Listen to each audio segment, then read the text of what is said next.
Aquí abajo se puede ver que 60% de los pacientes presentaron alguna respuesta, mismos con dosis más bajas. Ahora el tercer caso. Este caso es una señora de 60 años que presentó con pancitopenia como parte de la evaluación para fatiga. Historia de diabetes, depresión, obesidad, dislipidemia, sin historia familiar, sin exposición a químicos, y sin uso de tabaco, alcohol o drogas. El hemograma con los corpúsculos blancos 2060, conteos de neutrófilos absolutos 520, hemoglobina 8.1, el volumen corpuscular 107 y las plaquetas 203.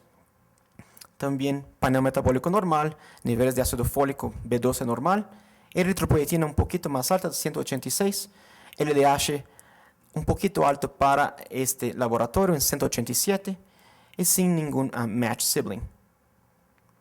La biopsia de médula, un poco hipocelular, 40-60%, con cambios displásticos significativos, 2% de blasts, de lesión de 5Q en el fish panel, pero un cariótipo bastante complejo. En este caso, otra vez tenemos las opciones: observación, el uso de eritropoyetina, inmunoterapia, agente metilante o el trasplante alogénico.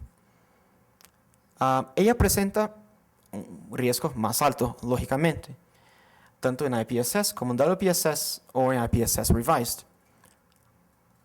Entonces, en ese caso, decidió por usar azacitidina.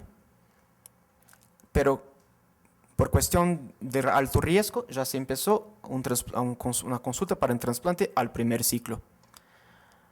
Ella presentó una respuesta excelente después de 4 ciclos con una completa normalización del CBC. Pero después de 2 ciclos más ya empieza a perder respuesta y después de 10 ciclos tiene pancitopenia severa con peora de la fatiga. Entonces, ¿cuáles son los datos para el uso de azacitidina en pacientes de alto riesgo? Un estudio de fase 3 con azacitidina comparada con best supportive care, low dose LSC o induction chemotherapy. En ese estudio, el doctor decide cuál opción y después de eso hay la randomización.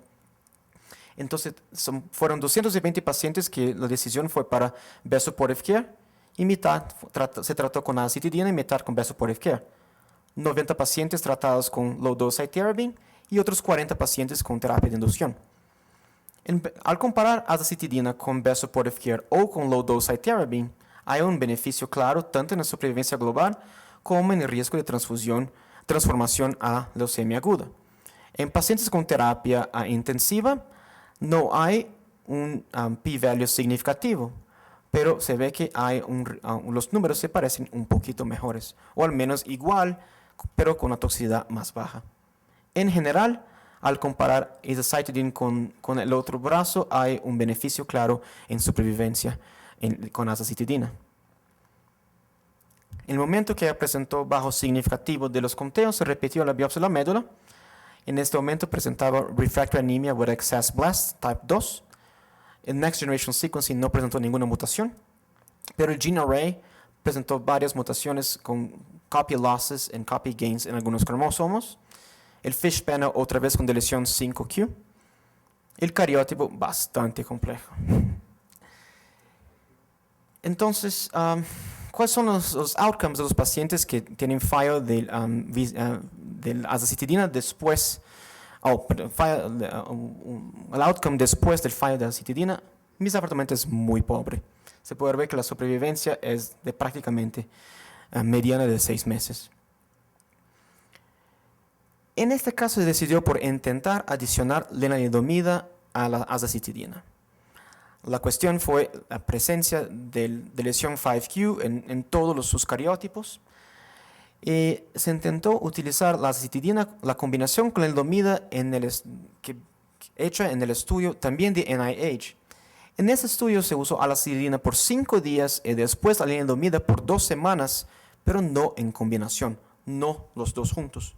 La idea es que la azacitidina va a causar una hipometilación y después eso mejora la susceptibilidad a la inmunomodulación de la lenalidomida. No tuvo una respuesta fue muy pobre y ahora En enero presenta brazos circulantes, pancitopenia, el LDH aumentado. En la realidad, la vi en la oficina ayer y los brazos estaban un poquito mejor. Entonces, ella todavía no tiene donantes. Estamos intentando hacer un trasplante con haplotipo, haploidéntico, pero se parece que al menos no está explotando en una leucemia aguda. Entonces, por ahora mantenemos la lenalidomida con azacitidina. Eso va un poquito contra el estudio de SWOG que se presentó en ASH de 2014. En el estudio se comparó azacitidina isolada en combinación con lenalidomida o con vorinostat. En ese estudio de 282 pacientes de fase 2 no existió ningún beneficio en relapse-free survival con la combinación al comparar con la azacitidina. En un update en ASH del año pasado, todavía no hay ningún beneficio muy claro. Algunos pacientes con la médula más hipoplásica parecen presentar algún beneficio, pero todavía muy pequeño. El punto es que en este estudio se combinó la lenalidomida con la azacitidina. Entonces parece que esta potentiation, el beneficio de una después del otro, posiblemente no existe al combinar los dos juntos desde el principio del tratamiento. Y mi plan para ella, en caso exista una progresión y ella todavía no pueda recibir un trasplante, la idea de intentar poner la enfermedad bajo mejor control es la utilización de clofarabina en combinación con los dolutegravir. Realmente no, fuera del estudio clínico realmente no hay nada, uno puede decidir hacer lo que quiera, realmente no hay ninguna decisión. Pero los datos de la MD Anderson son bastante interesantes con la combinación, con respuesta aproximadamente del 40%. Y yo he visto respuestas frecuentes con esta combinación. La pancitopenia es bastante severa, bastante prolongada, riesgo de transaminitis, un poco de daño hepático, pero en general es tolerada. Entonces, en resumen, el algoritmo para tratamiento de síndrome mielodysplásica hoy día es primeramente entender si hay realmente una necesidad de tratamiento inmediato. Si no hay, una monitoración es bastante razonable. En los pacientes que necesitan riesgo, entender el risk score es muy importante. Pacientes de alto riesgo, si son candidatos a un trasplante, buscar si hay trasplante porque es realmente la única opción para una posible cura. Pacientes que no pueden ser tratados con trasplante o no tienen la opción, posiblemente los agentes hipometilantes son la mejor opción. Y después del fallo de trasplante, fallo de agentes hipometilantes, realmente best supportive care, clinical trials son las mejores opciones. Pacientes con bajo riesgo, que tienen anemia, con deletion 5q, realmente la lenalidomida es seguramente la mejor opción. Quizás se puede intentar eritropoietina antes de la lenalidomida, pero los dos son opciones bastante razonables. Y al fallo de esas dos opciones, posiblemente el agente hipometilante es una opción. Los pacientes que tienen niveles muy altos de eritropoietina se puede intentar en dosis más altas o en combinación con G-CSF, pero la posibilidad de respuesta es más baja. En este caso también usar agentes hipometilantes y después posiblemente un trasplante halogénico. Los pacientes que tienen otro tipo de citopenías se pueden intentar factores de crecimiento. No hay ningún beneficio claro de uso de profilaxia antibiótica o factores de crecimiento diarios en esos pacientes, pero en pacientes que tienen neutropenia severa, infección de repetición, quizás es una opción.